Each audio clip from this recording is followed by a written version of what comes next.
Hi everyone! Welcome to Ola's Kitchen. Ngayon, gagawa po tayo ng black pasta or squid ink pasta. So, lutuin lang yung pasta according doon sa cooking instruction or until maging al dente na yung ating pasta. Sa mainit na kawali, maglagay tayo ng butter and tunawin lang natin siya. Then afterwards, mag-add tayo ng garlic and susutay natin yung garlic for a few minutes.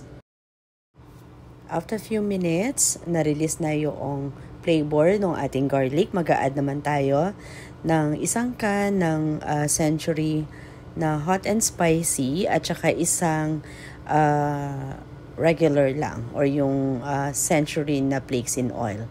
Then after that, lalagay na natin yung ating cook na pasta. Then, mix lang natin para yung flavor ng butter na may garlic and tuna is ma-absorb noong ating pasta. So, haluin lang natin siya and after few minutes, mag-add tayo ng cheese. So, it's up to you kung anong type of cheese yung gusto nyong gamitin. So, ito is cheddar lang yung ginamit ko. Nating ma-add yung cheese, mix lang natin para lumasa yung in-add natin na cheese doon sa ating pasta. So after nyan, bago natin hanguin, of course, kailangan nating tikman para at least alam natin kung ano yung kulang. So yung adjustment ng lasa, syempre depende doon sa preference ninyo.